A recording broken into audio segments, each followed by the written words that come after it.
Alcaldía de Medellín cuenta con vos.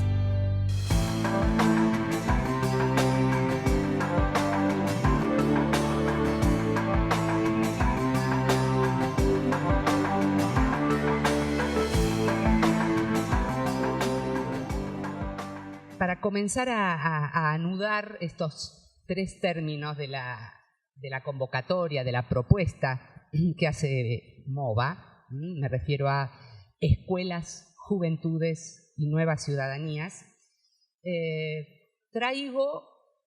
pongo aquí algunas imágenes o escenas, pueden haber montones, pero pongo algunas del escenario, creo que medianamente conocidos por todos nosotros. Me refiero a imágenes que me vinieron a mí en principio.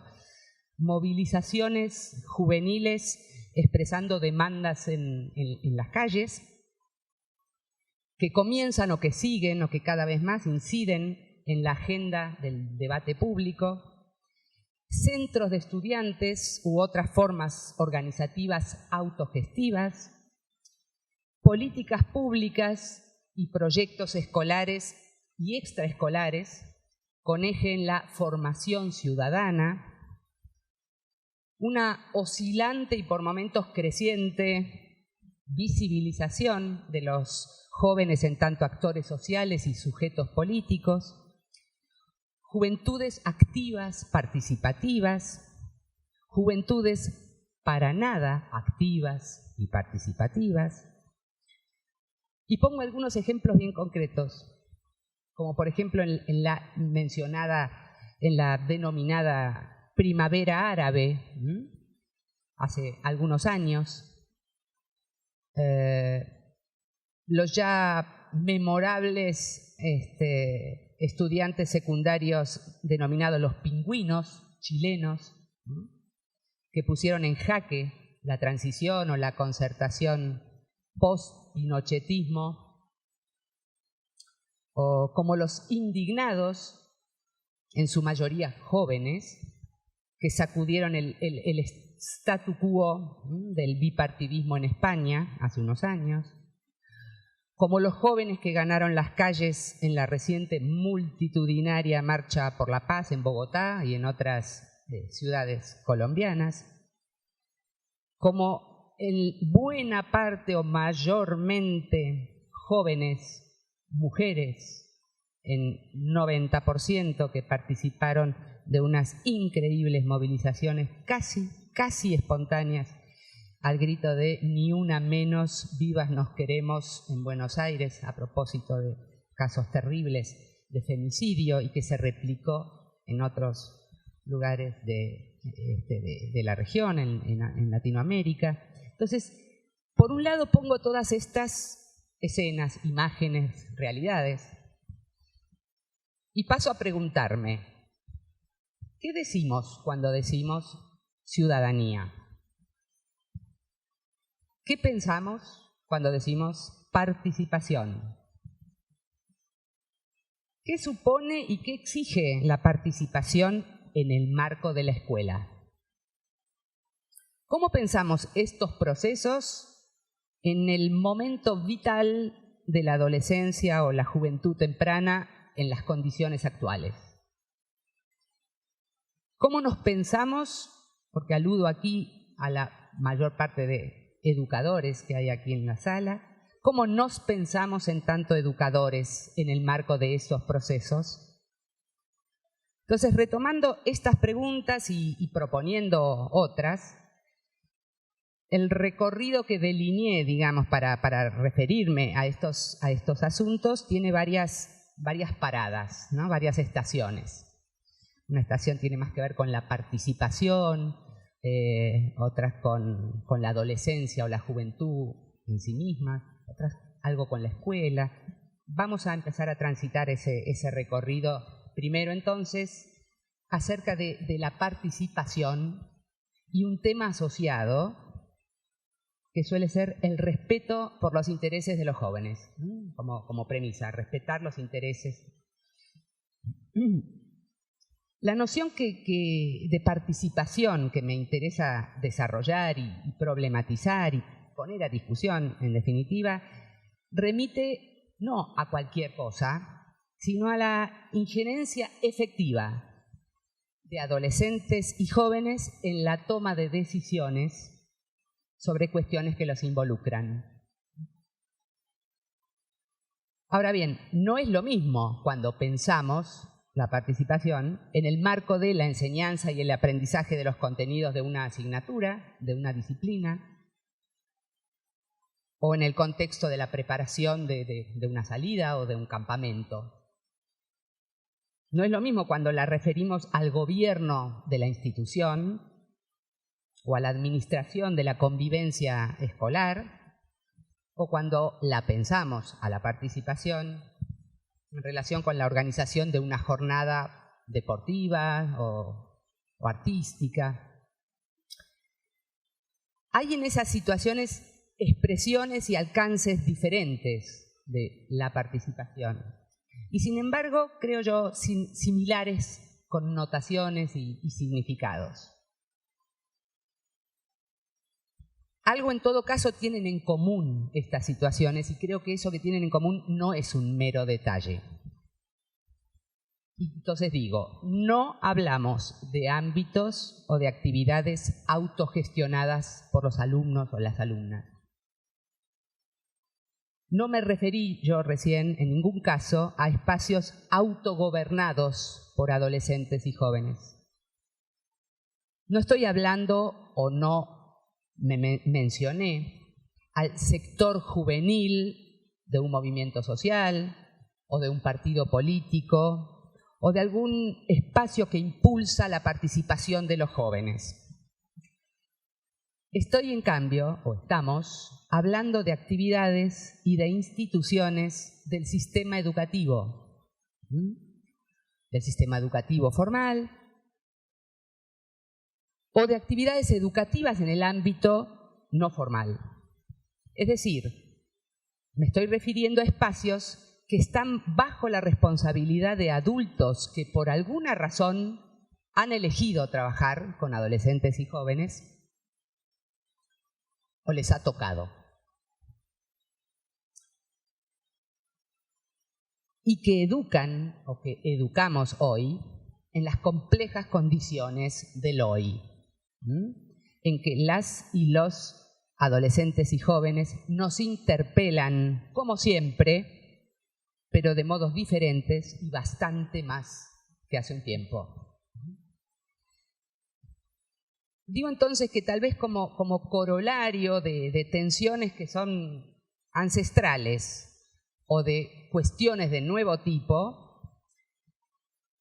tal vez también como consecuencia de la intención de mejorar o de transformar las escuelas secundarias, el protagonismo y la participación de los estudiantes ocupan un lugar privilegiado en los discursos, en los ensayos de nuevas orientaciones, nuevos formatos, nuevos dispositivos. Y un asunto emparentado con la participación, como anticipé, es el respeto a los intereses de los adolescentes y jóvenes. La escuela secundaria, lo sabemos, nunca se caracterizó por acompasar sus propuestas a la vida extramuros. Más bien es inherente a la escuela la distancia que existe entre sus prácticas y las que son propias de los y las alumnas, en tanto adolescentes y jóvenes. La distancia entre sus códigos, sus prácticas, sus formas y sus maneras. Para constatar esta afirmación, esta distancia que es desde siempre, basta recordar los recuerdos de cualquiera de nosotros en relación con nuestras vivencias en la escuela secundaria.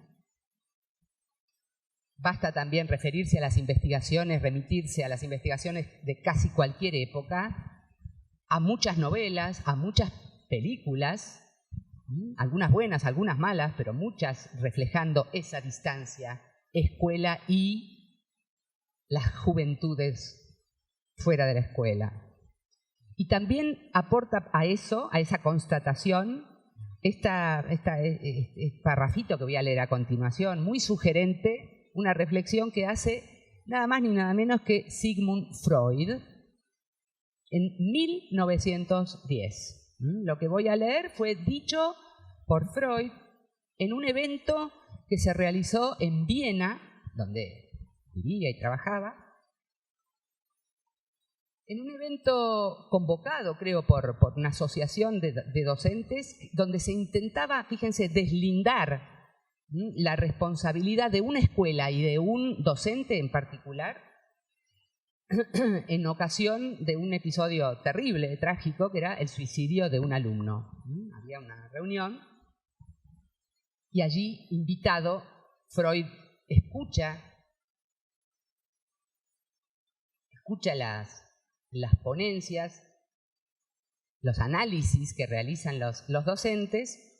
En un momento toma la palabra y dice: escuché con atención, comprendo, comparto, y luego dice: la escuela secundaria, empero, ha de cumplir algo más que abstenerse simplemente de impulsar a los jóvenes al suicidio. Ha de infundirles el placer de vivir y ofrecerles apoyo y asidero en un periodo de su vida en el cual las condiciones de su desarrollo obligan a soltar sus vínculos con el hogar paterno y con la familia. Me parece indudable que la educación secundaria no cumple tal misión y que en múltiples sentidos queda muy a la saga de constituir un sucedáneo para la familia y despertar el interés por la existencia en el gran mundo. Pero ocurre también que estos enunciados, la participación, respetar los intereses, vienen adquiriendo una especie de carácter de dogma, una especie de razón de Estado, entre comillas. Vienen siendo concebidos y a menudo aplicados sin advertir los sentidos que están en juego y de ese modo las confusiones que suscita esta suerte de bandera de la participación y del respeto a los intereses, ameritan, creo, ser revisadas detenidamente, críticamente, pero no para descartarlos en absoluto, sino precisamente para conferirles valor, para poder avanzar hacia ellos con menos equívocos y con menos efectos paradojales.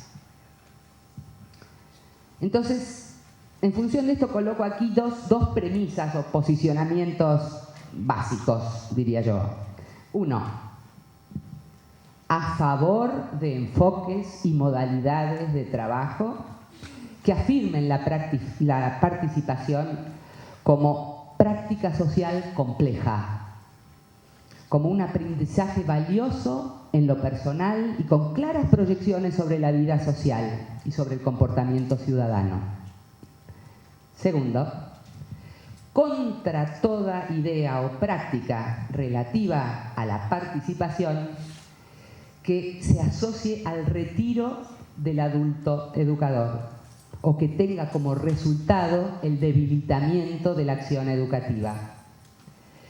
Dejo entonces planteado así una suerte de alerta respecto de discursos que giran en torno al empoderamiento o al protagonismo de adolescentes, pero que no se acompañan de intervenciones pedagógicas relevantes.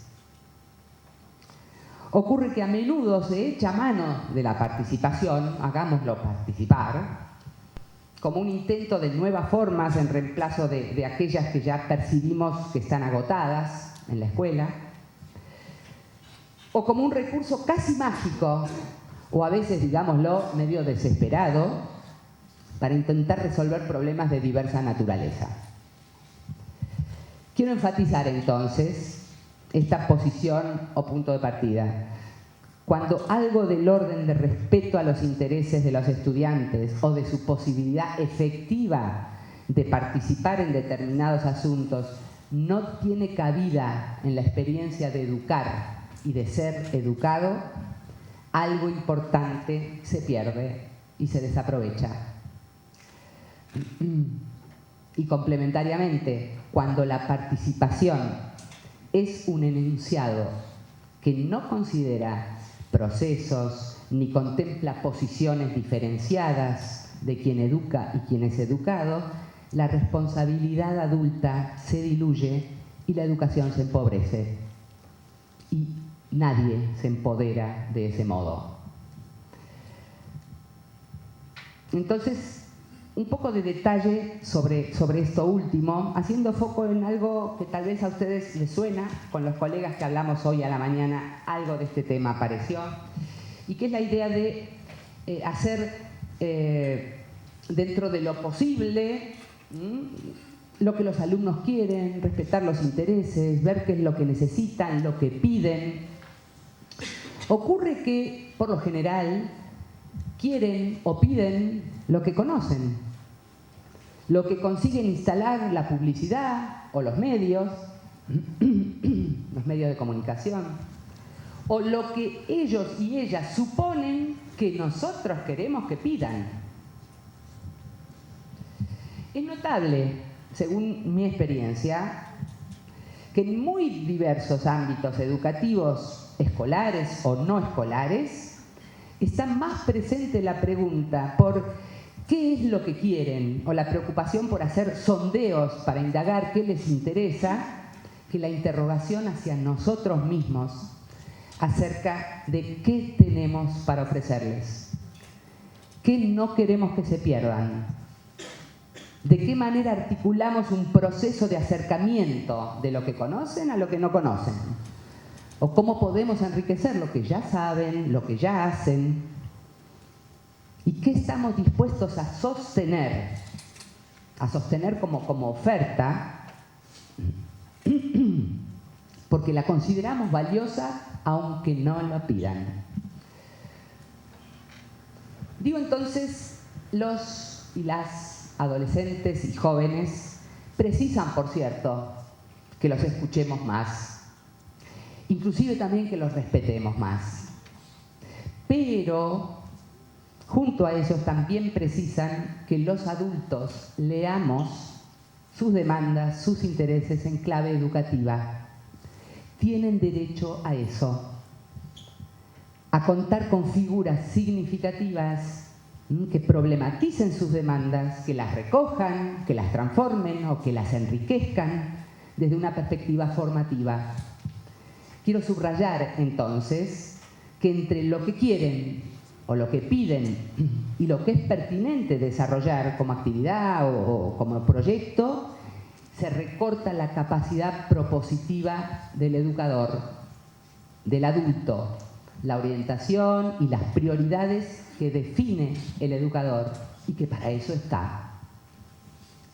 Es porque estamos educando que habremos de concebir a los intereses también o sobre todo como un resultado de nuestro trabajo y no como una especie de esencia a priori que hay que ir a indagar, sondear, conocer para luego respetar a rajatabla. No considerar los intereses de los chicos y las chicas es tan inconveniente como considerarlos un programa de acción, un compromiso vinculante para nuestro trabajo. Algo similar ocurre con la participación. La participación no es una cualidad innata que los adolescentes y los jóvenes tienen, traen consigo, y que como educadores debamos dejar simplemente que aflore y que se despliegue. Un poco como anticipé ya, constituye una práctica social que se construye, se aprende, y normalmente se aprende en entornos grupales y va consolidándose de manera progresiva en el marco de procesos sostenidos en el tiempo. Entonces, el desafío es construir modalidades de trabajo que contemplen etapas, transiciones, enseñanzas, contenidos socialmente valiosos en torno a la participación. Yo he presenciado, y tal vez ustedes tengan ejemplos de esto, luego cuando dialoguemos un poco tal vez aparezcan. Yo he tenido la oportunidad de trabajar muy cerca, como coordinando proyectos o asesorando en algunos casos, de educadores en la escuela o en esos bordes de la escuela que son los proyectos educativos con vínculo fuerte, digamos, con lo que es la educación no formal, la recreación, etcétera, donde con orgullo mostraban los procesos participativos, el respeto a los intereses de los chicos, de los grupos, y donde podíamos apreciar, por ejemplo, que habían organizado, muy bien organizado, por primera vez se habían puesto a organizar los propios chicos y chicas un campeonatos de fútbol o de otros deportes, donde se pagaba un X dinero para poder participar, donde el premio para el primer puesto era parte de ese dinero y donde el resto de ese dinero se destinaba a un hogar de ancianos, de abuelos cerca de la escuela, y entonces era fútbol o proyecto de deporte solidario, y junto con eso otros talleres. Entonces, para las chicas, talleres de peluquería, para los chicos, talleres de, imagínense. Y entonces uno se pregunta, allí el proceso participativo, el decidir solos, el organizar bien, es parte del proceso, pero allí claramente faltaba, a nuestro modo de ver, faltaba la discusión acerca de lo sustantivo. ¿Eso es solidaridad? ¿Destinar el resto del dinero a los abuelos del hogar? ¿Eso es lo que una escuela o un proyecto extraescolar debe alentar como modalidad de participación de los chicos, hacer un torneo donde el incentivo está dado por ganar una suma de dinero para el campeón? Esos son los contenidos de una educación de nuevo tipo y justamente viene a cuento de esto, nuevas ciudadanías participativas porque deciden, o tenemos algo que decir en principio acerca de lo que están decidiendo. ¿Qué pasa con los estereotipos de género en esos talleres que se disponían para mujeres esto y para varones lo otro? Entonces, contenidos socialmente valiosos no pueden estar aparte de las formas de la participación. Es decir, por un lado estoy aludiendo a formas, a dispositivos, por otro lado estoy aludiendo a contenidos, a sentidos, a significados. Por otra parte estoy enfatizando la importancia de generar, de ensayar, de seguir ensayando, porque lo hacemos muchos y yo sé que ustedes también, modalidades participativas.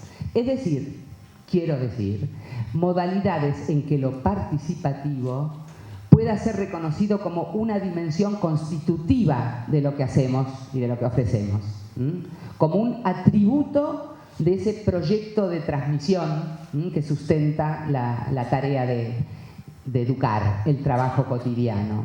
Y con esto lo que quiero subrayar es que no estoy pensando la participación, los invito a pensar a la participación no como un ejercicio confinado a una hora en particular, no como un proyecto aparte, no como un recurso para atajar problemas, no como un programa especial o como una concesión ocasional que apenas roza los modos habituales de hacer escuela.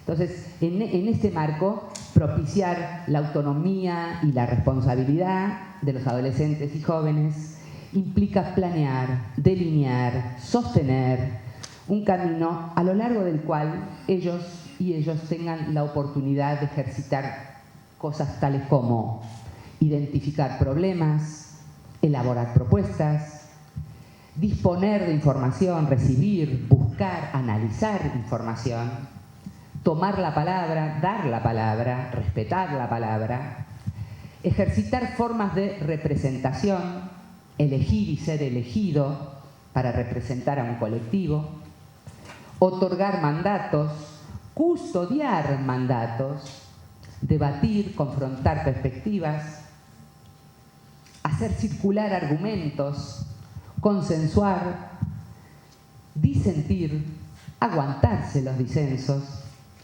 tomar decisiones, hacerse cargo de las consecuencias de las decisiones que se toman y admitir o aguantarse que sobre determinados asuntos no deciden ellos, deciden los adultos.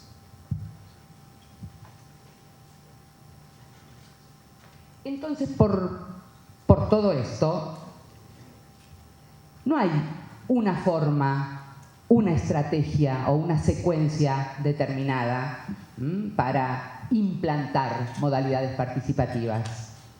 Hay contextos grupales que requieren y que exigen cosas diferentes. Hay culturas locales, hay idiosincrasias institucionales que enmarcan y que dan sentido a estos procesos. No hay metodología o técnica participativa que garantice por sí mismo el arribo a ciertas metas o a ciertas prácticas caracterizadas por su complejidad. Es por eso que no podemos establecer si está bien que voten ahora o que ahora discutan o que mañana decidan ellos o sobre esto decido yo. No hay una manera de definir esto de una vez y para siempre. Lo que en algunos grupos, en algunos contextos, en algunos casos, es un claro camino de avance hacia modalidades participativas, en otros casos lo mismo, la misma escena puede ser un indicador de que están estancados. O sea, los grupos que siempre votan, solo votan y votan por mayoría, tal vez estén evitando o no pudiendo discutir, argumentar y definir de otros modos, y a veces quedan presos de la tiranía de la mayoría.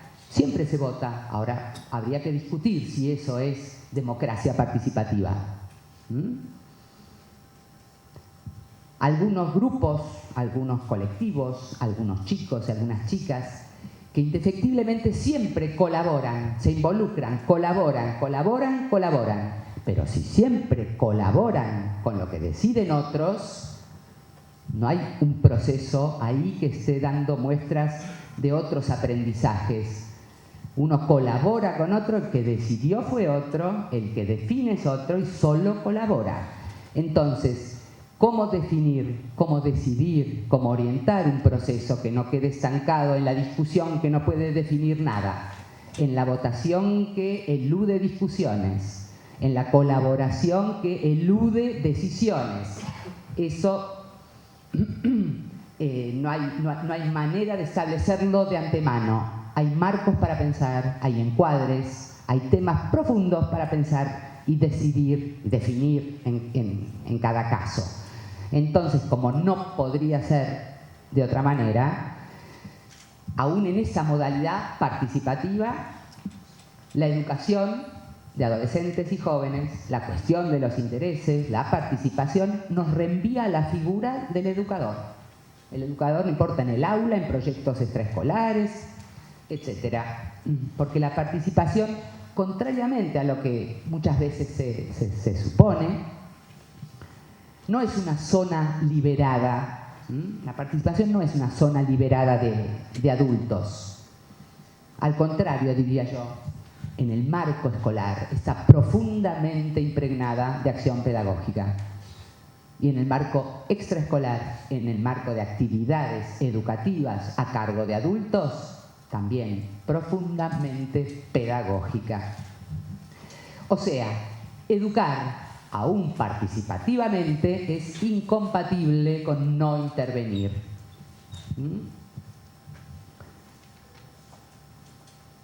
Lo participativo tampoco evita conflictos, los pone en otra clave, nos exigen otras cosas, diría yo, bien interesantes. el conflicto que es inherente a toda relación social y a las relaciones intergeneracionales, se ponen en tensión extrema en la educación de adolescentes.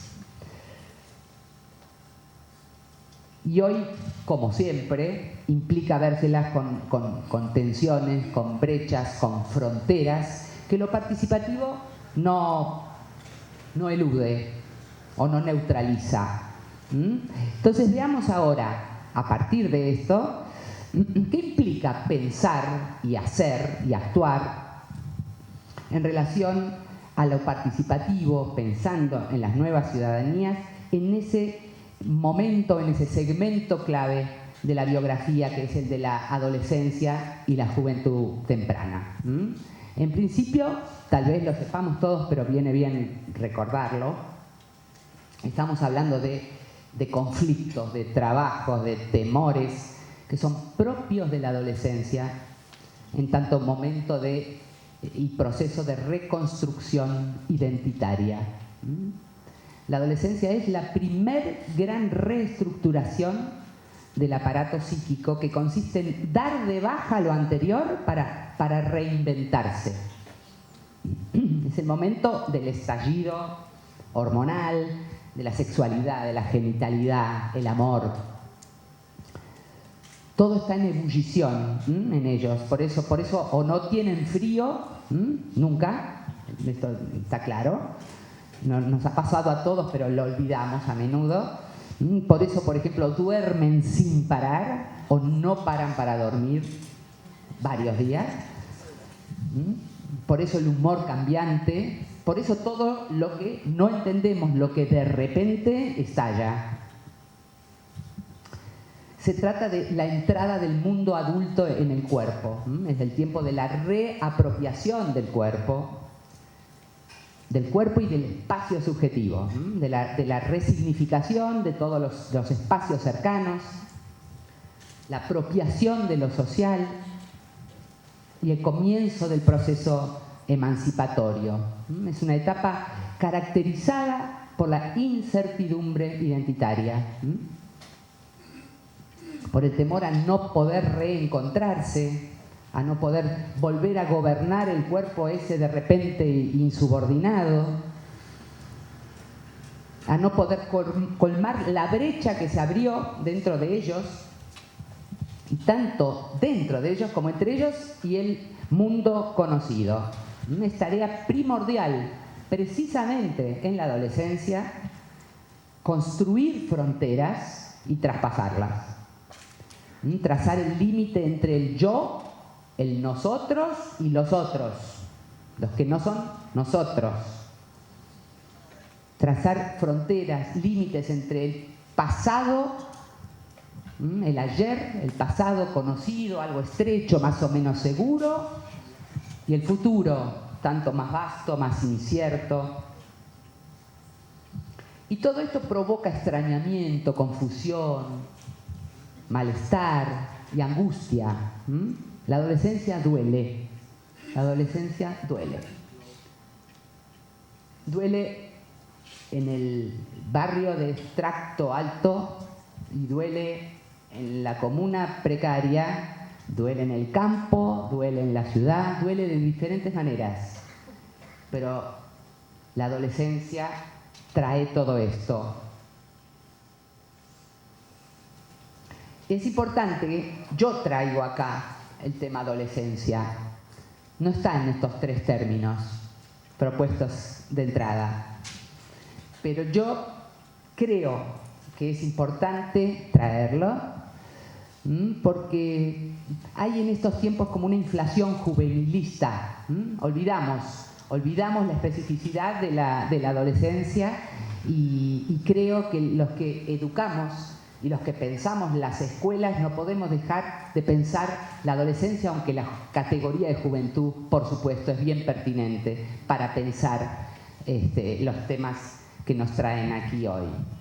Entonces, en esta profunda reorganización de los contenidos de la vida, que es la adolescencia, hay que cortar con ese pasado infantil para poder construir futuro.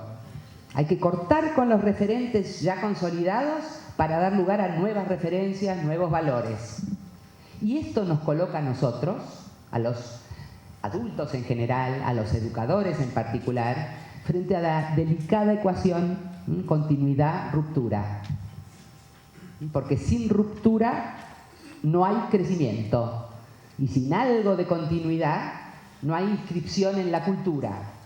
Entonces, menuda tarea tenemos. Transmitir algo y estar cerca para permitir el corte, el pasaje, la salida, la emancipación.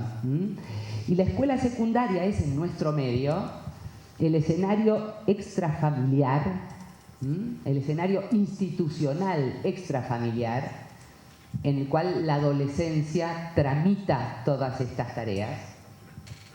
Y allí estamos, los maestros como potenciales referentes significativos en ese momento que se trata de búsquedas de nuevos referentes. Y a menudo hay que estar, a menudo estamos, como soporte de esos malestares y de esa angustia. Como sabemos, aun cuando estos procesos o estas etapas que describo muy someramente nunca se dejaron atrapar por límites precisos en cuanto a rangos etarios y tiempos y duraciones, hoy por hoy eso es menos todavía. Atravesamos una época de alteración de las categorías y de las posiciones. Los vínculos generacionales no son los que eran. Las configuraciones familiares tampoco. Las normas son contingentes. El futuro, el trabajo del futuro, por ejemplo, ni sabemos en qué va a consistir. No sabemos si los conocimientos que tenemos y que transmitimos hoy serán útiles para un futuro no muy lejano. Entonces es por eso que surgen categorías tales como adultización temprana, para algunos, adolescencias prolongadas, en algunos casos, adultos juvenilizados, jóvenes no juveniles con cuerpos prematuramente desgastados. Ahora, en medio de todo esto, o por todo esto, los y las adolescentes y jóvenes de hoy se fabrican a sí mismos, procesan estos cambios abruptos, estos cambios incesantes, en un tiempo que está o que es como ellos. Un tiempo social. Es un tiempo que no para de arrojar cambios abruptos e incesantes, que está en aceleración constante, por lo que casi no tenemos tiempo de apropiarnos de ciertas transformaciones que ya se nos vienen otras.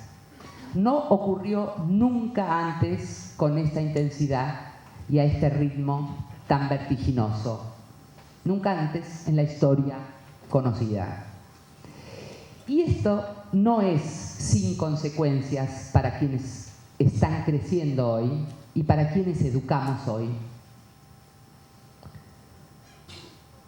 Los chicos y las chicas a quienes educamos hoy han crecido o han vivido en mejores o en peores condiciones, pero todos atravesados por lo que se denomina la modernidad excluyente.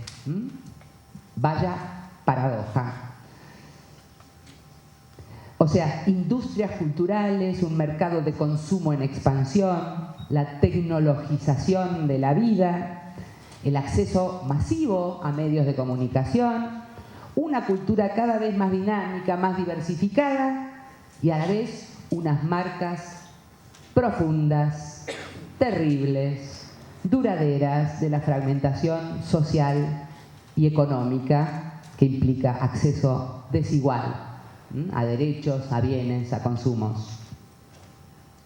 Si de pensar la ciudadanía se trata, remarquemos, en este punto que al interior de nuestras democracias se consolidan inmensas franjas, sectores de ciudadanía incompleta, ciudadanía con derechos vulnerados tal vez no es ciudadanía.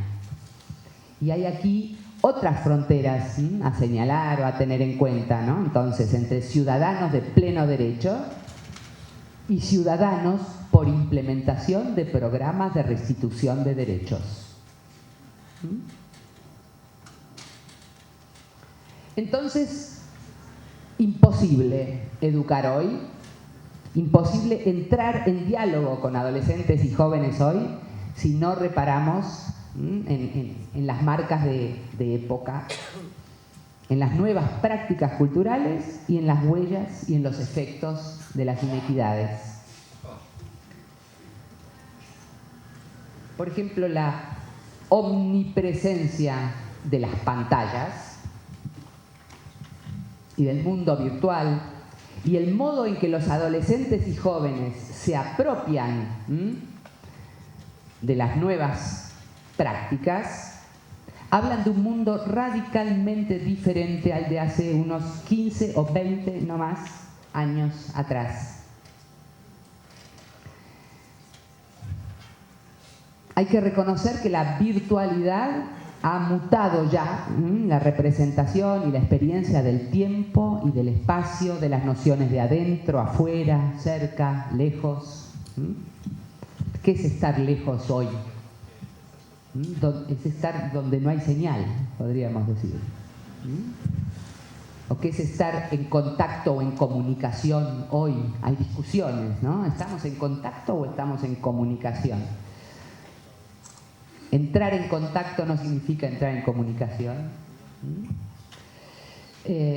Entonces, hay que admitir que ritmos, lógicas, recursos, todo de nuevo tipo, ha creado ya una nueva sensibilidad social. Una sensibilidad social y cultural, en virtud de la cual la realidad se decodifica y se aprende por otros, con otras coordenadas, desde otros parámetros.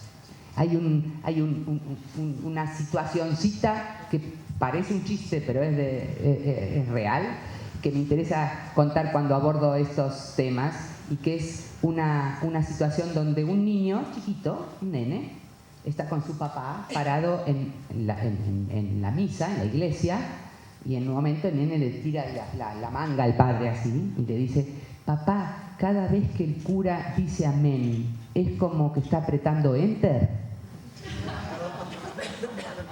Y eso que descoloca porque eso parece clarísimo. Hay muchos otros ejemplos y ustedes seguramente pueden encontrarlos. Seguramente los tienen en la vida cotidiana, en casa, en la escuela, trabajando. Ese tipo de situaciones, de escenas, de preguntas, de descuelgues, podríamos decir, hablan de las nuevas sensibilidades, de las nuevas coordenadas para pensar y para decodificar el mundo. Casi que no tenemos respuestas para esas preguntas locas. Y esto tiene mucho que ver con que las cuestiones relativas a la identidad se vinculan cada vez más al consumo y cada vez menos a las agencias socializadoras tradicionales. O sea, la información que circula de manera permanente, el creciente peso que tiene el grupo de pares, la programación televisiva sin fin, todo el día, con acceso para grandes y niños, las redes sociales que multiplican, amplifican los ámbitos de encuentro, de reconocimiento, de inscripción, de reunión con otros, aunque sea en el terreno virtual. Entonces, todo esto, tantos chicos y chicas dominando hoy tantas prácticas que importan para vivir en el mundo de hoy, mientras que tantos mayores y tantas instituciones no logran incorporarlas de manera significativa. Por todo eso, la autoridad, decimos, está distribuida, está alterada. Los padres, los docentes, los maestros ya no detentan el monopolio de la autoridad frente a los nuevos. La simetría radical del adulto respecto de niños, adolescentes, jóvenes, ya no es un dato. No es un dato. Hay que salir a reconstruir y a revalidar autoridad casi cada día. Ya no somos referente o autoridad por el solo hecho de ser maestros o de ser adultos o de tener un cargo. Pero no es verdad, como suele decirse, que ya no hay referentes. Importa para estos temas que estamos trabajando decir que el problema es que hay muchos referentes. Esa es la novedad desde hace un tiempo. Y nosotros, adultos, maestros, integramos ese amplio abanico de referentes posibles que tienen los chicos y las chicas de hoy. Y competimos casi con los ídolos de la música, del deporte, de la televisión. Competimos con los mensajes de las marcas de moda, de indumentaria, de zapatillas, que penetran y captan la sensibilidad de los más jóvenes.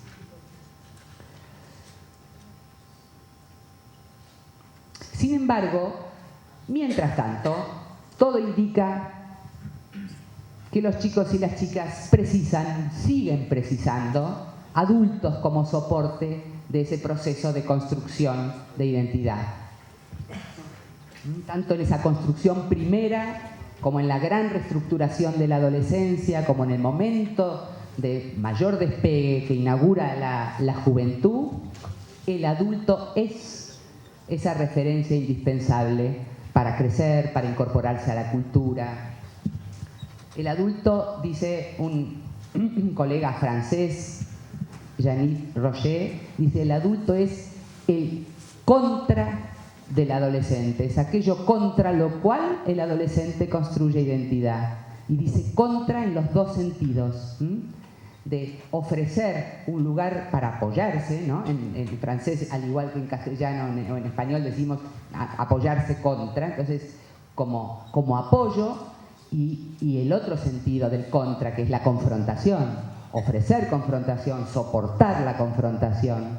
Esa es la posición que debemos preservar o reconstruir. No se trata de restaurar aquellas viejas autoridad lamentablemente vigente durante tanto tiempo del derecho a una imposición arbitraria, de la jerarquía como un valor en sí mismo. Se trata de la asimetría que permite educar, de esa disparidad que permite educar.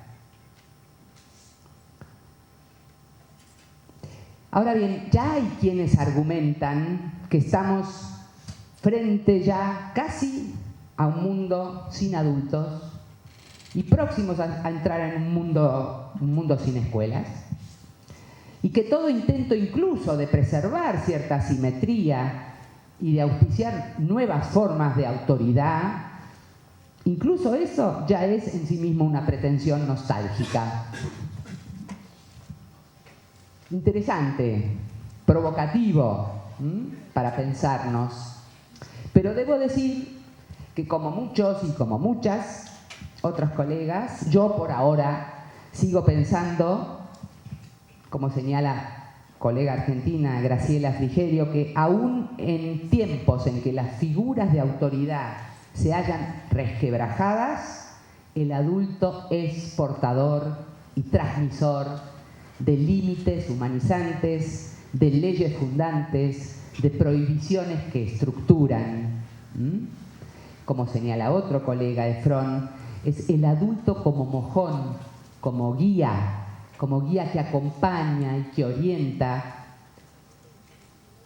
no para decir qué camino deben seguir. Es importante esto, no para decir qué camino deben seguir, sino para evitar que queden fuera de todo camino. O sea, lo que tenemos frente a los nuevos es una responsabilidad generacional, que es ética, que es política. No es lo que tenemos no es una prerrogativa o una superioridad moral. Tampoco tenemos un problema de seguridad o de prevención. Y me importa destacar esto porque algo mencioné al comienzo, la mirada social actual, hegemónica, señala a niños, adolescentes y jóvenes cada vez más, no solo como extraños o como diferentes en términos de generación, sino como hostiles. Acerca de ellos se dice, con una liviandad que impresiona, acerca de ellos se dice que o están en peligro o son peligrosos, o que tienen como principal característica no que están creciendo, sino que están en riesgo. No que son un segmento de la población al que debemos formar, al que debemos proteger, sino que es un grupo etario del cual hay que estar prevenido o al cual hay que prevenir. No que son una franja social sobre la que más golpea un sistema social y económico injusto, que por cierto ellos no inventaron, sino que no son como los alumnos o las alumnas de antes. Tan es así, tan fuerte es todo esto, que lo que se espera de quienes intervienen en su formación, en general, gira en torno a intentar disminuir o evitar algún riesgo, algún peligro. Se ha instalado entre nosotros, yo lo tengo constatado en muchos ámbitos en que trabajo, ya dirán ustedes cuánto esto les liga con algo de la realidad de ustedes, pero también conozco algunas cuestiones de por aquí, y digo, se ha instalado que en eso consiste hoy educar y proteger. La centralidad que vienen adquiriendo estos propósitos preventivos se sustentan en miradas que clausuran más de lo que previenen. Parece importante subrayar entonces que si chicos y chicas, adolescentes y jóvenes deben tener a disposición en la escuela o fuera de la escuela espacios deportivos, artísticos, si deben contar con condiciones para aprender de verdad en la escuela, para terminar la escolaridad, si tienen que contar con oportunidades de educación sexual, etc., es porque tienen derecho a ello y no porque de ese modo contribuimos a disminuir algún riesgo individual o algún peligro social. Yo creo que se ha vuelto necesario argumentar que pintar, tocar un instrumento, hacer una investigación, etcétera, es importante porque ofrece oportunidades para construir buenos vínculos consigo mismo, con los otros, con la cultura, con la sociedad. Digo que se ha vuelto necesario destacar estos sentidos porque este mandato preventivo ha calado hondo en la sociedad y particularmente en el ámbito educativo. Somos, digo yo, creo, junto con muchos otros, somos un blanco privilegiado, los educadores, de una operación política sutil, permanente y eficaz, que consiste en acusar o victimizar a los jóvenes, particularmente a los más relegados entre ellos, sobre la base de la imputación anticipada de conductas consideradas anómalas o indeseables, para después destinarle dispositivos ad hoc para prevenirlos o para rescatarlos.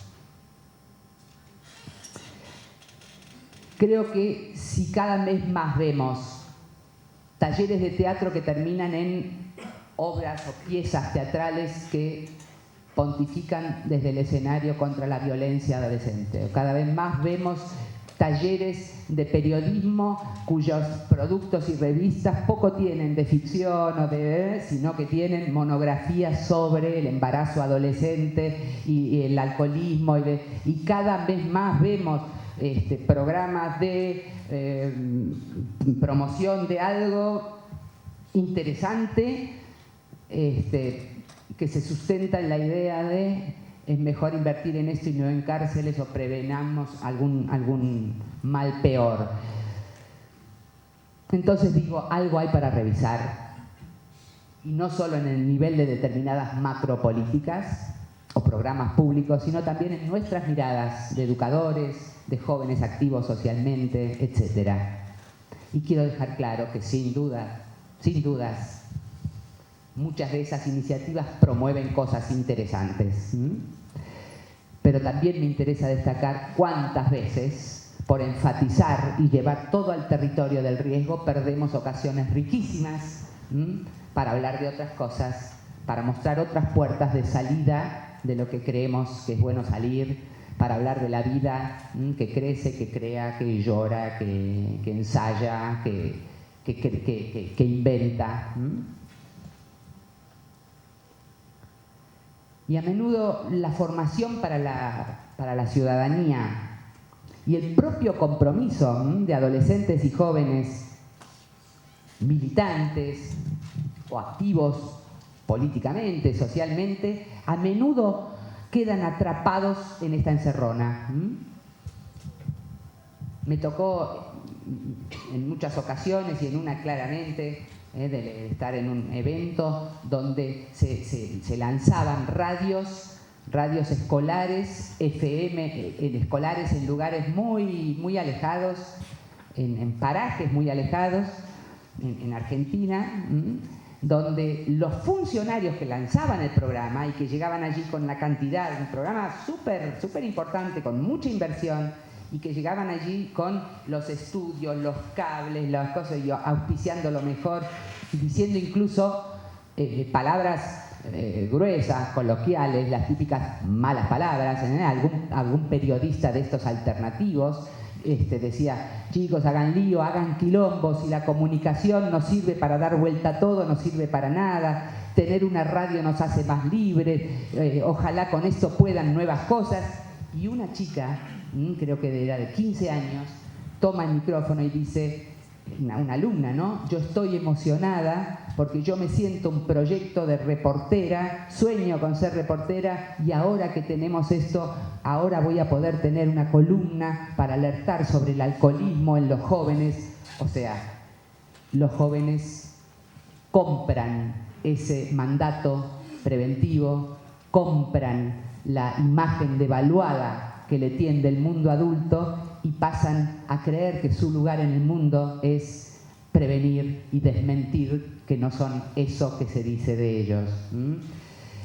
Asimismo, estoy empezando a ver que muchos jóvenes que se forman para trabajar con jóvenes y que tienen unos 19 o 20 años, ya hoy dicen: es increíble, los chicos y las chicas de ahora no son como en mi época.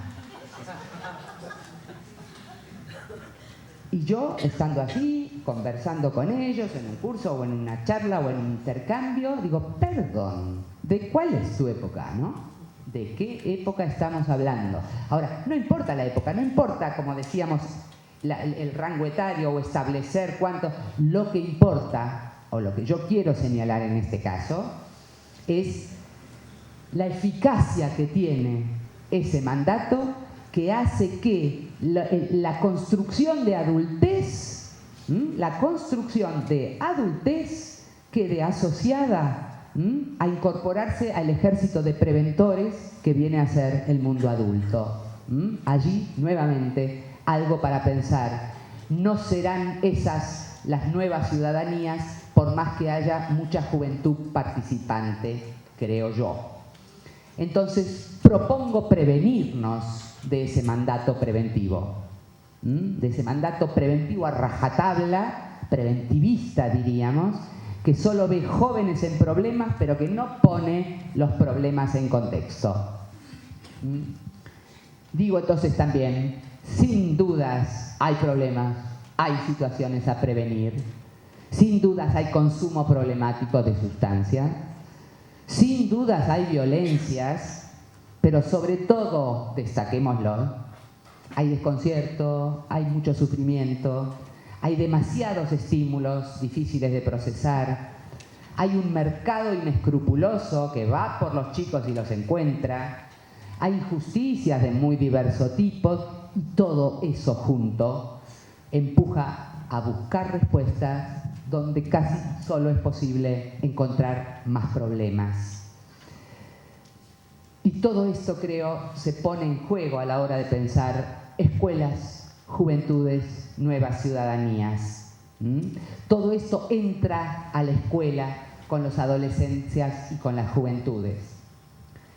Todo esto entra a nuestras escuelas secundarias, que han cambiado mucho, pero que portan aún las marcas fundacionales de una escuela selectiva que nació no para incluir, sino para seleccionar.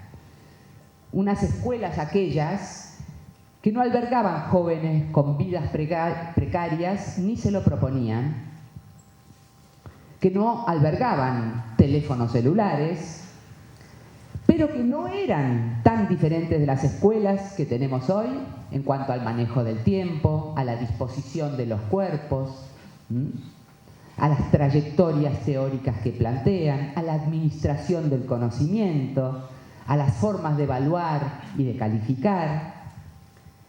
Aquí nos topamos entonces con otra frontera. La frontera que separa lo viejo y lo nuevo de nuestras instituciones, desde las cuales queremos propiciar nuevas ciudadanías. Y unas palabras sobre esto para empezar a terminar.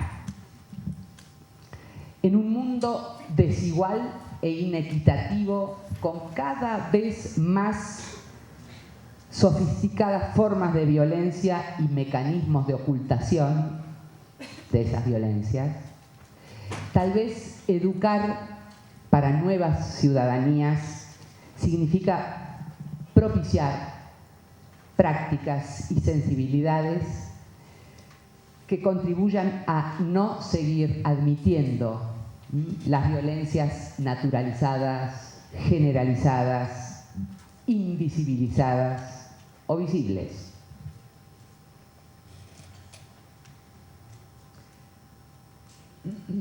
Hablo de violencias en sus diversas y muy diferentes versiones y expresiones, que suelen tener en los jóvenes sus principales víctimas. Y hablo de violencia política institucional, hablo de la violencia económica o estructural, de la estructura económica. Hablo de la violencia simbólica en términos de las humillaciones internalizadas. Hablo de la violencia cotidiana que atraviesa las relaciones interpersonales entre los jóvenes, los noviazgos violentos, la violencia de género, la violencia hacia los niños, la violencia intrafamiliar.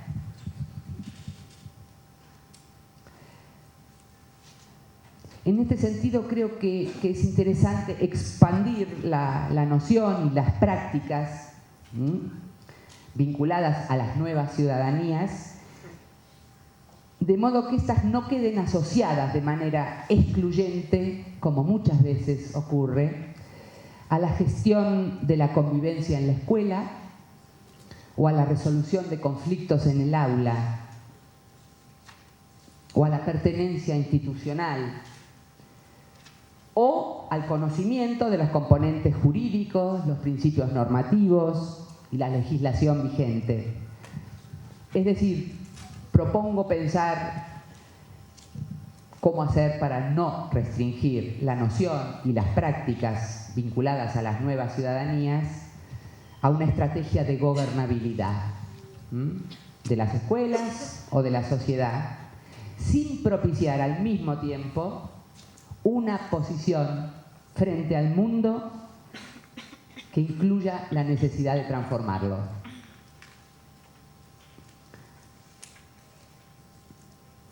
Y entonces traigo aquí una sugerente frase de Hannah Arendt que dice montones de cosas muy interesantes. Pero yo traigo aquí una cosa casi colateral que dice en relación cuando está hablando y analizando el poder. Yo lo traigo aquí a colación de algunas categorías, en este caso nuevas ciudadanías, que para estar alertas de que no nos representen, ojo, no caer en alguna trampa de los enunciados. Y ella dice, solo se puede confiar en las palabras cuando uno está seguro de que su función es revelar y no ocultar.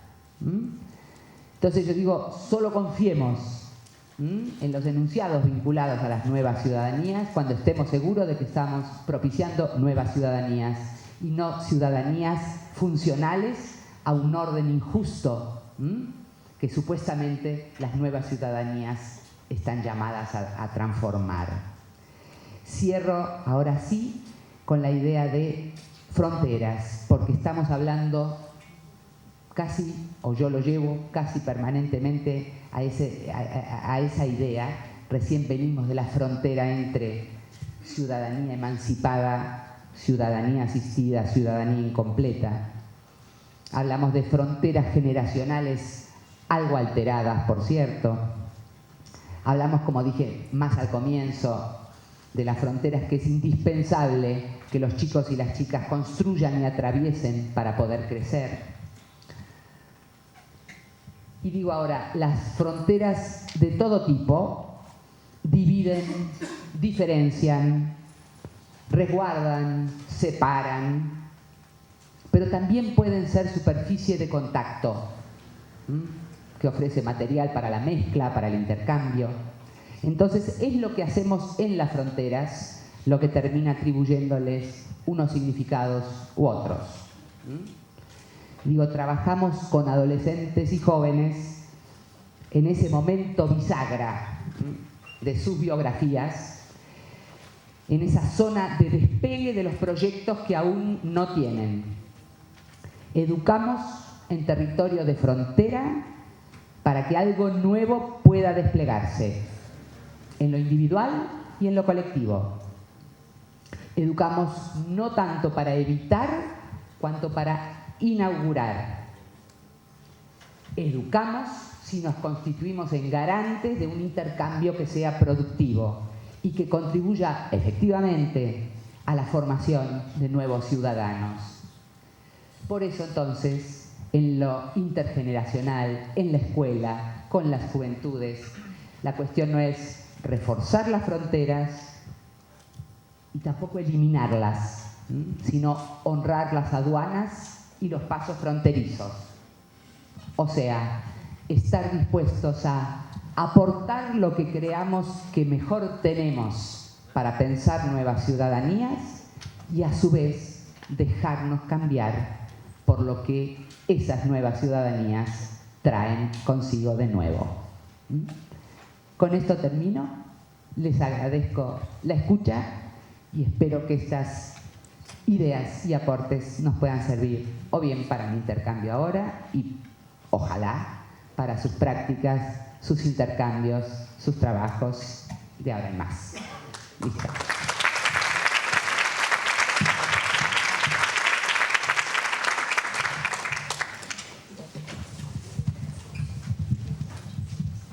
Muchas gracias, profesora Débora.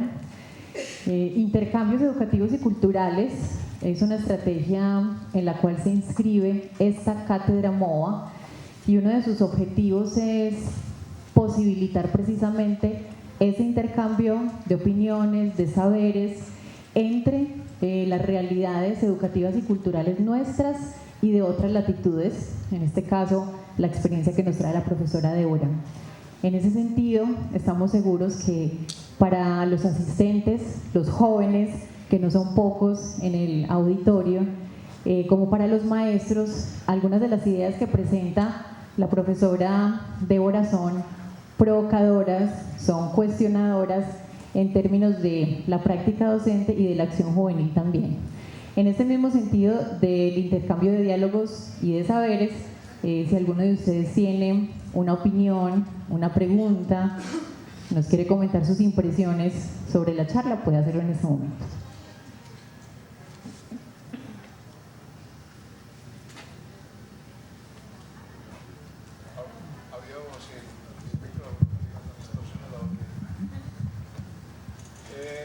Una pregunta o dos.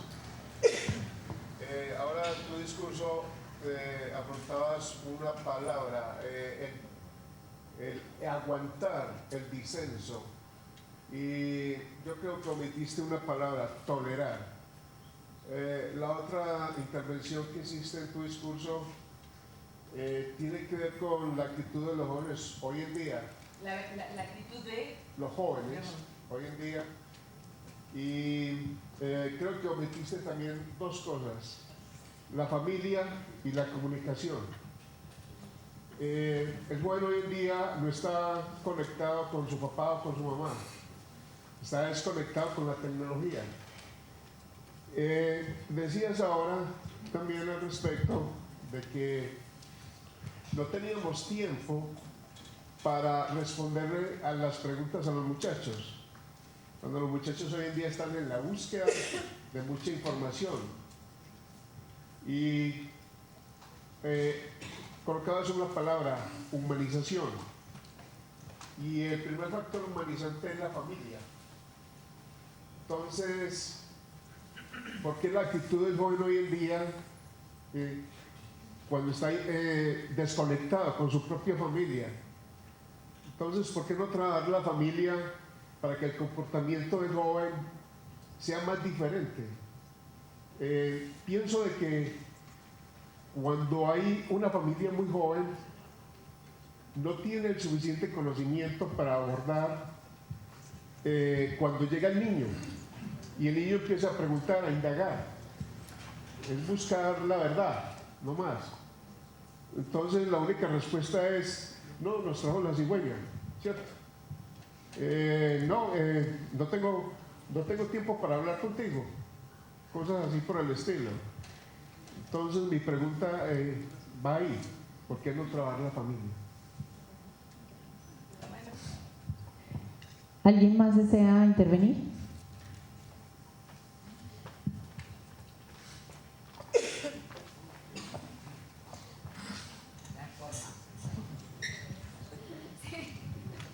Buenas noches. Me sentiría mal de no mencionar o decir algo al respecto de todo esto que hemos recibido de parte suya, señora Débora. Yo le quiero expresar, darle mi gratitud de saber de que esta experiencia fue muy formativa, no tanto informativa, formativa. Usted acuñó un concepto muy interesante de escuelidad, o algo dijo así, sí, y el efecto bisagra. El límite de la frontera en donde se ha de estacionar precisamente allí ese efecto aduana, ese efecto garita, frontera, no como control, sino como de apertura a otra sensibilidad. O sea, estar frente a la subjetividad y a la emotividad, a toda esta explosión de lo que representa toda esta energía de la juventud, es riesgosa para el sujeto educador. Entonces, yo me siento muy satisfecho de usted haberme denotado a mí como un sujeto, no tanto controlador ni educador, sino más bien de un sujeto sensible en cuanto al problema y el asunto de la juventud. Yo le agradezco, señora Débora, su presencia hoy con nosotros, su compartir, y va a ser de una gran validez, muy valiosa todos esos aportes que usted nos hace. Tengo mucha expectativa con la salida mañana de campo para desplazarnos y poner en juego todas estas cualidades que usted nos ha transmitido. Muchas gracias, señora Débora.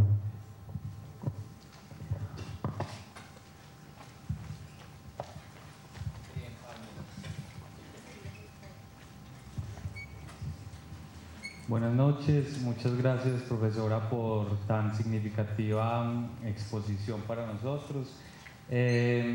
Una pregunta. Desde la Secretaría de Educación, este año hemos estado acompañando un proceso de actualización de los manuales de convivencia, y es un proceso que se ha hecho a nivel nacional.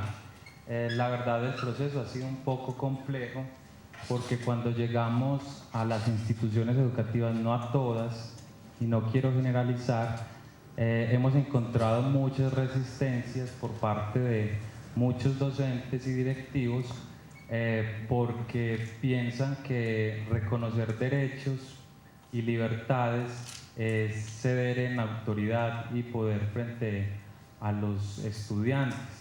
Entonces, ¿qué decirle a estos docentes o directivas frente al estudiante que va con piercing, que lleva su cabello tinturado, que tiene su tatuaje y que a veces son libertades que se limitan a través de prohibiciones expresas en el manual de convivencia? ¿Cómo entenderlos a ellos y de pronto romper un poco con ese choque? Muchas gracias. Hago algunos comentarios y seguimos mientras haya tiempo, o mientras queden algunos, yo tiempo tengo. Bueno, lamentablemente se fue aquí el compañero, el colega que planteó, que intervino en primer término. Yo igual quiero decir algo en relación a algo de lo que él dijo. Bueno, lo que yo omití o no dije es o porque no pienso que sea relevante o porque uno prioriza ciertas cosas. Pero en todo caso, lo que me interesa plantear aquí es la cuestión del ojo con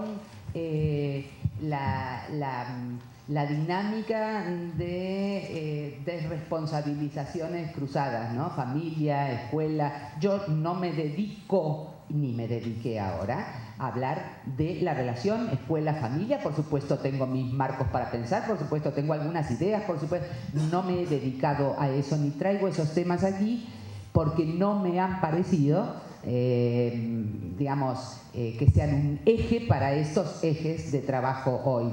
Pero sí me parece un eje poder decir esto de ojo con la desresponsabilización en función de la responsabilización de otros, ¿no?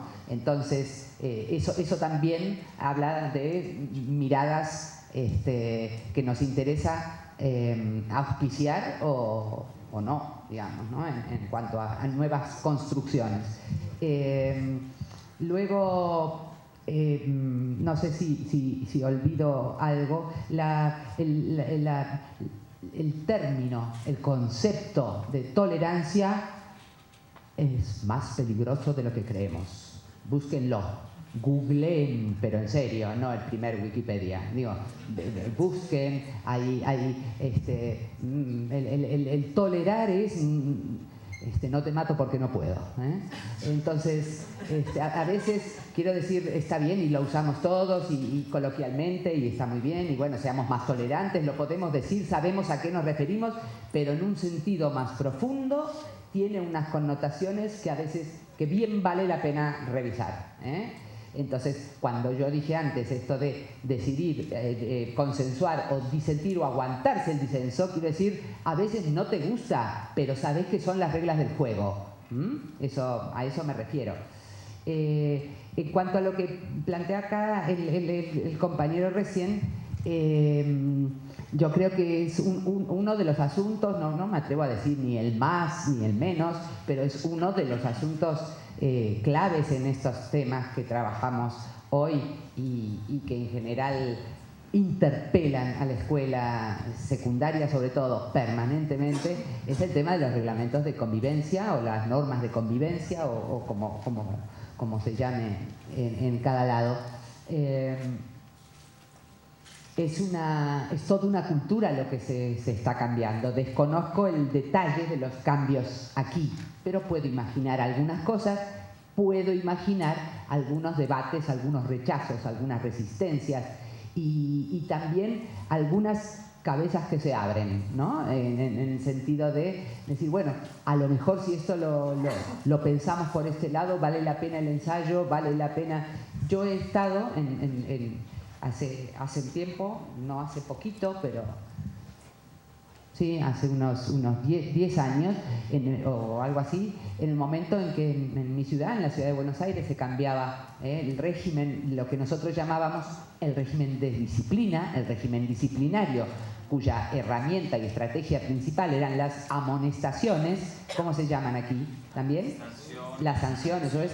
Entonces, se cambiaban las amonestaciones, más de 14 no podía, más de 20 te reincorporaban, se cambiaba eso por el régimen de convivencia. Entonces yo trabajé en ese momento bastante con ese tema en las escuelas, hicimos un relevamiento investigativo muy interesante acerca de lo que salía, quiero decir, era muy interesante acerca de las distintas perspectivas respecto de los cambios que se estaban auspiciando. Y sin duda, el escenario de la polémica se nos abría cada vez más.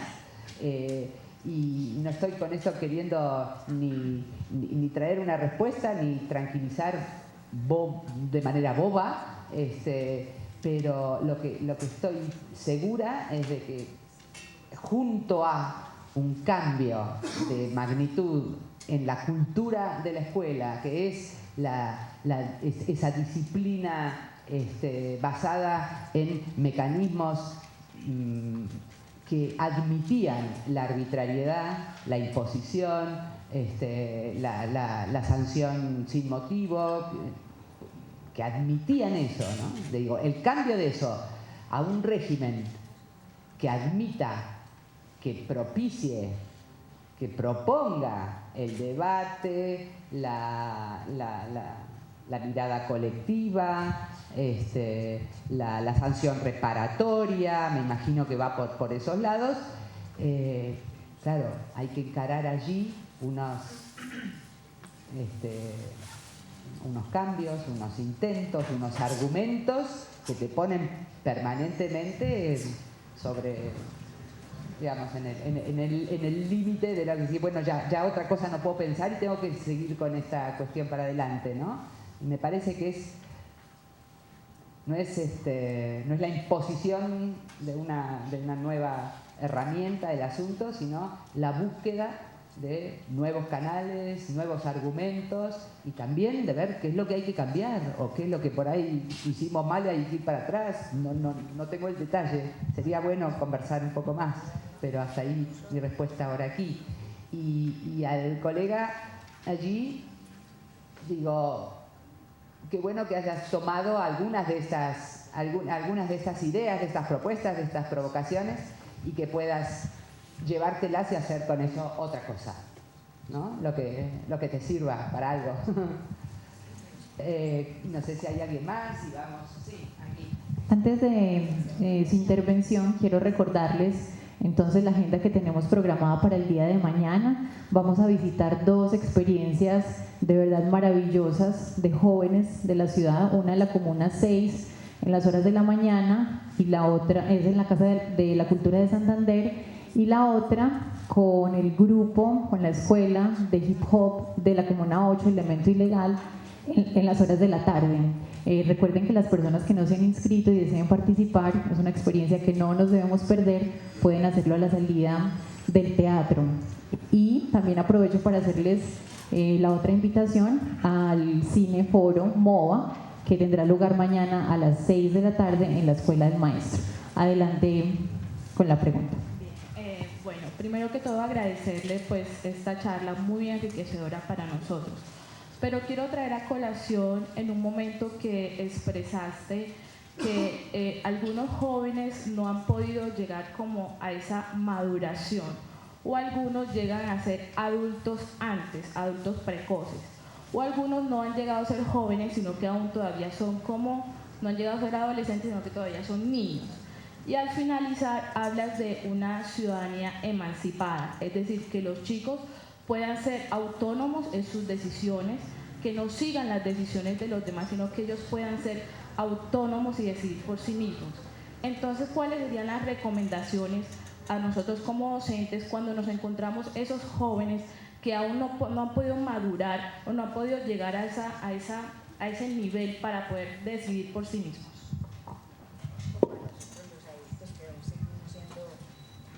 ¿Alguien más?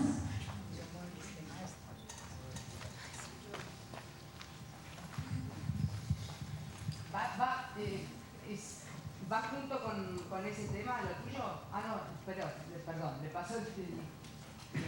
Buenas noches.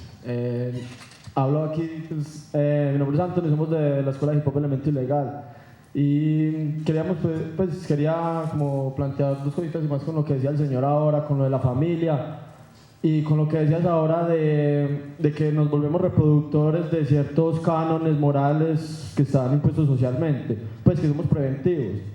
Y es que con respecto a la familia, muchas veces la familia es como la primera conductivizadora de uno, y si fuera por ejemplo por la familia, nosotros seríamos muy diferentes o tendríamos otras profesiones. Lo mismo socialmente, nosotros siempre nos conductivizan para hacer otras cosas, pues meternos en el colegio, ver un montón de materias que no nos sirven para muchas veces para realmente lo que queremos en nuestras vidas. Y que en eso es que también, pues como entender que nosotros muchas veces, pues nosotros sí somos autónomos y que independientemente de la edad que pueda tener, sí tiene una capacidad de decisión para muchas cosas.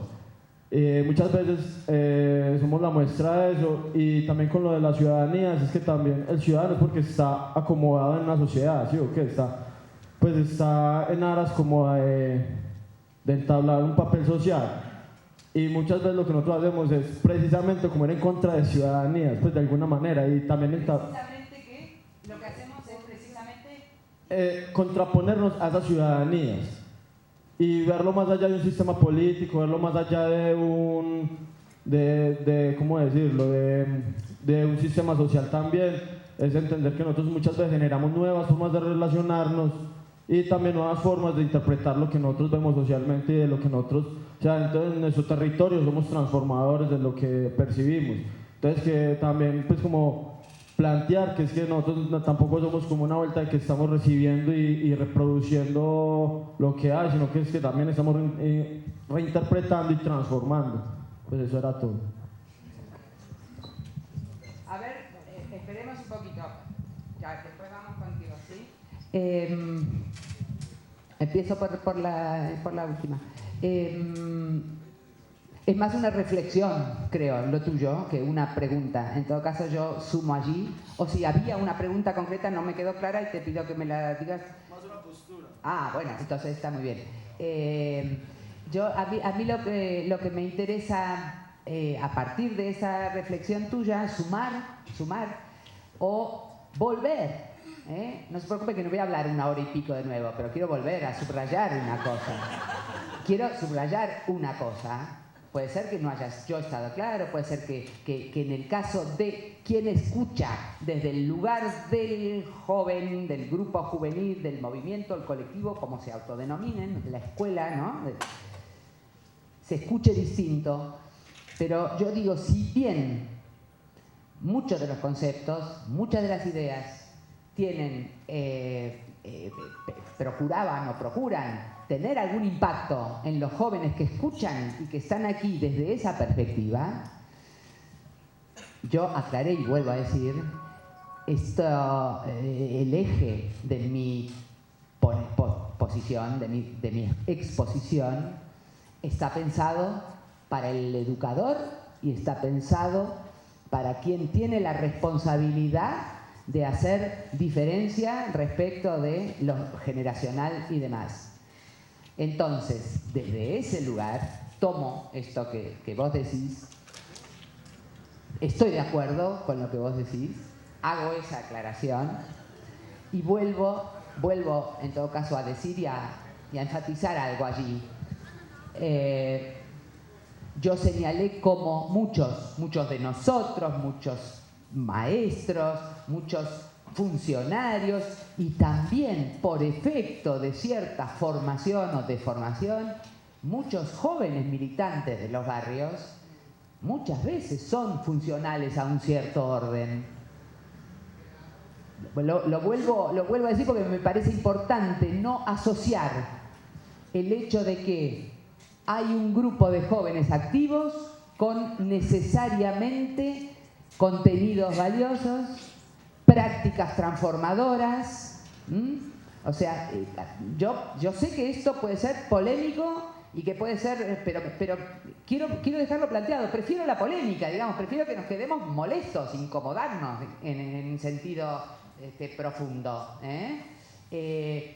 Sabemos, yo sé, no sé cuántos de ustedes estarán de acuerdo conmigo, pero Muchas veces decimos o pensamos, cuantos más chicos y chicas activas en organizaciones de la sociedad civil, mejor, porque quiere decir que están allí involucrándose en procesos importantes. Yo digo, cuidadito. Tantas y tantas organizaciones de la sociedad civil, por lo menos desde los marcos que yo manejo para pensar estas cosas, tantas organizaciones son asistenciales, verticalistas, autoritarias, que yo digo que los chicos y las chicas se metan allí y asociar eso con una ciudadanía responsable, yo prefiero cuestionarlo. No sé si soy clara con esto que estoy diciendo, porque no quiero dejar por hecho. Chicos y chicas en asociaciones civiles, buenísimo. Un logro. No sé si un logro. Di el ejemplo antes en el contexto de un trabajo de adultos con chicos y di el ejemplo. Podría dar más ejemplos. Torneos de ¿cómo se llama? De esto de fondo blanco y qué sé yo, organizados por adultos y bueno, así se van enganchando porque no había manera de convocarlos y ahora ya somos, ya hay más, ya vienen más al centro juvenil. O sea, podría dar tantos ejemplos de este tipo de cosas que uno dice, qué bueno, se engancharon, participan. Yo digo, bueno, hay que ver de qué modo. A cargo de adultos o no a cargo de adultos, organizaciones de ahora, cuando son organizaciones autogestivas, de jóvenes, digamos que autogestionan estas iniciativas, independientemente que después sean apoyados o no por otros y demás, yo no estoy allí haciendo la misma reflexión que cuando hago las reflexiones respecto de cuando hay un adulto educador a cargo de un proceso. Creo que las reflexiones son distintas. Nos caben a todos algunas cuestiones generales del trabajo en grupo, del trabajo territorial, del trabajo institucional, pero la realidad, la dinámica y las responsabilidades no son las mismas. No son las mismas. No quiero olvidarme algo que necesito aclarar algo también en chiquito o en breve. Cuando se arrepintió acá, vos te arrepentiste en el medio, ¿no? No, ya sé, pero ella, no sé si querías hablar o preguntar algo antes. Pregunto. Espera. Sí, perdón. Tal vez necesito ahí aclarar algo por tu reflexión o tu pregunta. Yo no estoy haciendo una cuestión entre descriptiva y valorativa cuando digo, mejor dicho, no estoy haciendo una cuestión valorativa o de un problema, una deficiencia cuando digo adultizados o adolescencias prolongadas. No. Es más descriptivo y más para argumentar por qué que verlo como un problema. Porque tu pregunta da por supuesto que yo estoy diciendo esos chicos no maduraron, hay un problema, ¿cómo podemos hacer para? No, yo estoy haciendo otro tipo de cuestión que también depende de los contextos, depende de las oportunidades. Hay quienes no pueden tener adolescencias prolongadas, de ninguna manera pueden. No pueden casi tener eso que antes se llamaba la transición juvenil, el tiempo de espera, de ensayo, no. Pero por una cuestión de oportunidades, de condiciones de vida precarias, de tener que salir a resolver cuestiones que en un paradigma tradicional se resolvían en la adultez. Entonces, no es una cuestión ahí del déficit, de ver cómo hacemos para reparar. Esa es una cuestión. Y la otra, esa cuestión de ciudadanía emancipada, quiere hacer visible la brecha que hay entre franjas de ciudadanos que gozan de ciudadanía plena, o sea, la ciudadanía emancipada, en oposición a esta ciudadanía asistida, en el sentido de que o hay programas, política pública, o no hay ciudadanía ahí. No hay. Entonces, ahí es la cuestión de la remoción de las injusticias de un sistema, para lo cual algo podemos hacer desde nuestros lugares y otras cosas no, Otras cosas no. Yo sigo escuchando, pero no quiero que los que están se queden para no decir, no la dejemos sola. Porque acá había una compañera que quería preguntar algo, yo no tengo problemas, así que dale. Vale, más que una pregunta, es como una inquietud alrededor de un tema. El tema es la prevención. ¿Cómo concibes la prevención? Digamos que abro un paréntesis aquí. Yo siento que dentro de muchas funciones que tiene un maestro, una de ellas es de enseñar referentes de bienestar y referentes de daño, para que, digamos, el estudiante, bueno, como queramos llamarlo, el joven, tome la decisión al respecto de qué es lo que quiere para su proyecto de vida, ¿cierto? Cierro el paréntesis. ¿Hay un paréntesis? Sí, lo abrí para explicar lo que yo consideraba, pero quiero escuchar al respecto, pues, o sea, ¿qué opinas al respecto de la prevención? Uno. Y dos, conectándolo con una población específica. Y la población específica es la población adolescente o joven que está privada de la libertad, porque digamos que infringió la norma social y, bueno, generó daños, ¿cierto? Y en ese orden de ideas, pues, digamos que para mí es difícil hablar de esta población toda vez que sobre ellos caen dos calidades, ¿cierto? Son victimarios, pero también son víctimas porque de algún modo la familia, el Estado o, bueno, quienes ellos tenían como referentes les han fallado. Entonces, ya ahí, conectándolo con el tema de la prevención, ¿cierto? Que es el primer tema que te pregunté, ¿cómo prevenir un segundo daño con esta población que ya manipuló o ya estuvo cerca de referentes dañinos? ¿Me hago entender? O sea, sí. Sí, te entiendo perfectamente, lo cual no quiere decir que tenga la respuesta que solucione todo el problema. De todas maneras, lo que me gustaría aclarar es que esta especie de militancia antimandato preventivista que yo llevo a cabo no significa, y lo he dicho, que no debamos prevenir cosas en específicas circunstancias, y que la educación en sí misma, si es buena, previene.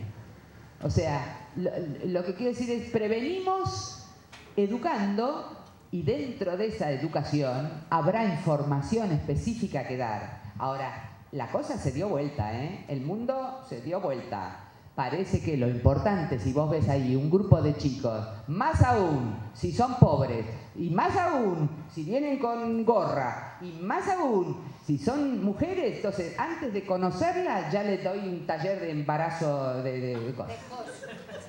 Y ya los veo lejos y se van, antes de conocerlos ya estoy llamando a una trabajadora social a ver si puede venir a dar un curso antisustancia, antidroga.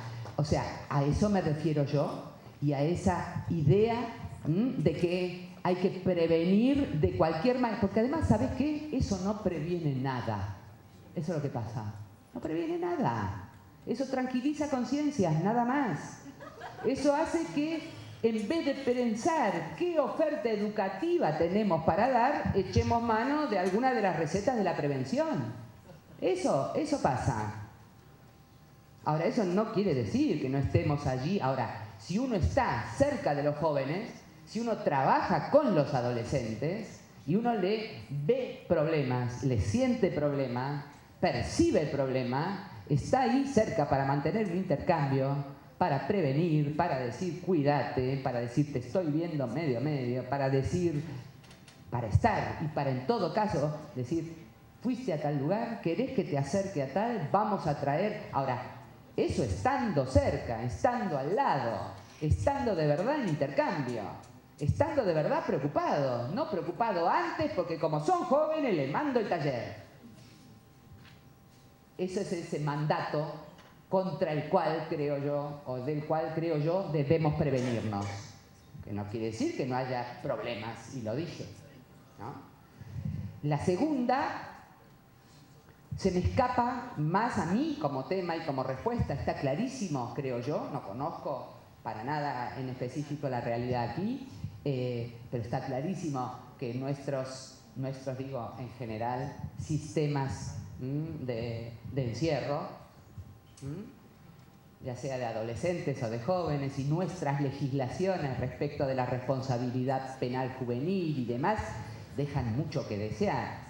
Lo digo en general y de verdad no conozco la de acá, pero estoy casi segura que podemos decir hay mucho que ver, hay mucho que hacer y hay mucho que discutir en ese terreno, ¿no? En el terreno en que, de verdad, cuando vos decís hubo un Estado que falló, hubo un sistema que victimizó, hubo unas condiciones que empujaron a ciertas prácticas o a ciertas conductas punibles, a ciertos actos, a ciertos...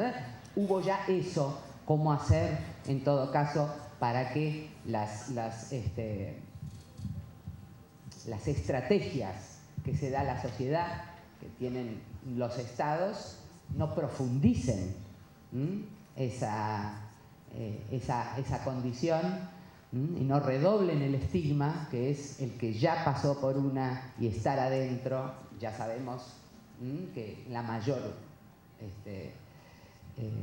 parte de los casos es difícil que en esos contextos de cárcel, de hogar, de regímenes encerrados, etcétera, sea verdaderamente una propuesta para una nueva vida. Pero también sabemos que algo de eso puede ocurrir y que todos los casos excepcionales confirman la regla.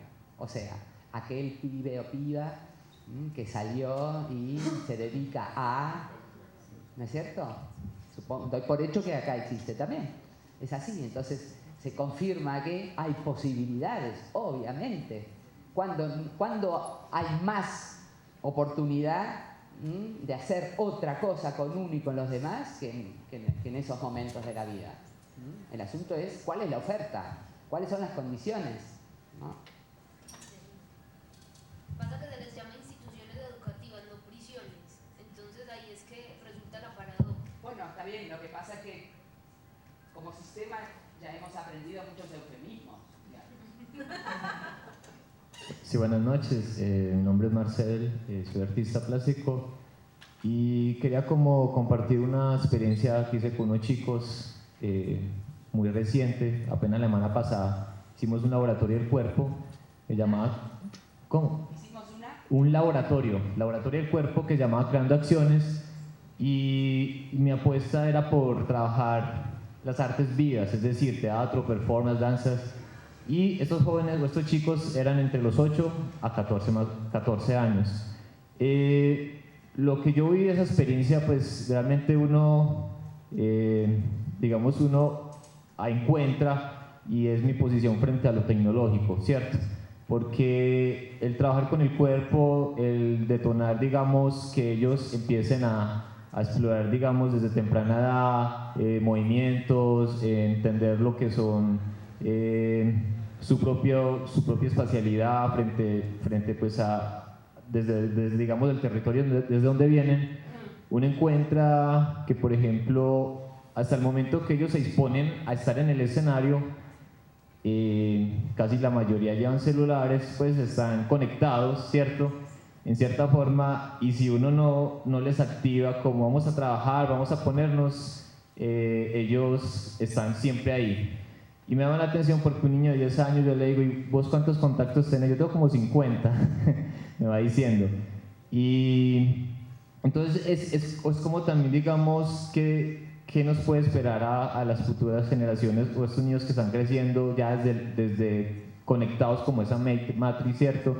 Y como, digamos, encontré que, digamos, niños de 14 años ya no son capaces ni de estirar, pues ya están como mediados porque sus cuerpos están, digamos, pues no hacen ejercicio o no sé. Sí, entonces digamos que para mí es una pregunta que yo me hago, y igual propuse este laboratorio porque me interesaba pues como explorar un poco las artes desde esa posición. y uno encuentra que lo tecnológico coge más fuerza desde pequeño, digamos uno cuando le iba a tocar, digamos, usar un celular desde que estaba en el colegio chiquito, ¿no? Pues, entonces uno hasta cierta forma, cómo, digamos, trabajar con ellos y, digamos, que no se sumerjan total, desde que los 8 años ya están sumergidos en un mundo, digamos, que tal vez no comprenden y uno tiene que estar ahí como para, pues a mí me llama mucho la atención y como es una pregunta que yo me hago de qué vamos a hacer o cómo vamos a trabajar esa parte, porque la tecnología es una herramienta que nos está ayudando, pero también esto está pasando, entonces no lo podemos descuidar. Muchas gracias. Bueno, creo que para ir cerrando, ¿no? Es todo para explorar, compañero. O sea, está clarísimo que es un nuevo entorno en el al cual nos estamos, como tomo tu expresión, sumergiendo todos. Ya casi que queda vieja esa expresión que seguramente todos conocemos de aclarar que son nativos digitales, ¿no? Más bien. Y más allá de las brechas sociales, solo quienes se encuentran, y ustedes esto lo deben saber, en la marginalización más absoluta, tienen acceso, por supuesto, de diferentes maneras y demás, pero tienen acceso a su celular, a su pantalla de algún modo. Salvo los tristemente llamados bolsones de marginalidad más absoluta. Entonces son nuevas maneras de estar conectados, de vivir lo que es la comunidad. Vieron, nosotros todavía decimos, no importa qué edades diferentes tengamos los que estamos aquí, digo un nosotros genérico, todavía decimos cómo hacer para trabajar en red y hablamos y escribimos sobre el trabajo en red. Y las redes, lo que hoy se llaman las redes, nos superaron ya. O sea, las redes es lo que maneja hoy por hoy las relaciones, los vínculos, las identificaciones, hoy decimos con una facilidad increíble, está en las redes, esto se difundió por las redes, nos pueden buscar por las redes, hoy por hoy cualquier chico o chica de estas edades que vos decís puede formar parte de grupos transnacionales, globalizados, de fans de alguien o de un grupo musical o de una persona y estar aislado de su contexto aquí y tiene esa otra inscripción y esa otra pertenencia. Entonces, de verdad son entornos y son condiciones para educar que nos están poniendo en jaque permanentemente. Y yo creo que lo del cuerpo, lo de las artes, tiene todavía una potencia inusitada. El asunto es cómo no hacer que nuestra mirada sobre las nuevas prácticas sea una acusación a los nuevos, ¿no? O sea, y tampoco una entronización demagógica, sino reconocer que son nuevas condiciones, reconocer que hay otras cosas que no pasan por allí, pasan por otro lado y es lo que yo tengo para ofrecerte. Esta sería la apuesta educativa. Esto es lo que yo tengo para ofrecerte y ojalá no te lo pierdas, ¿verdad? Lo otro es ir descubriéndolo juntos. No hay manuales clásicos que digan qué hacer frente a cosas que están apareciendo ahora. No hay. Bueno, ¿paramos aquí? ¿Sí? Bien, gracias, buenas noches, hasta otra ocasión. Muchísimas gracias a todos por su asistencia, sobre todo por su permanencia. A la profesora Débora Cantor, mil gracias por todas estas aportaciones.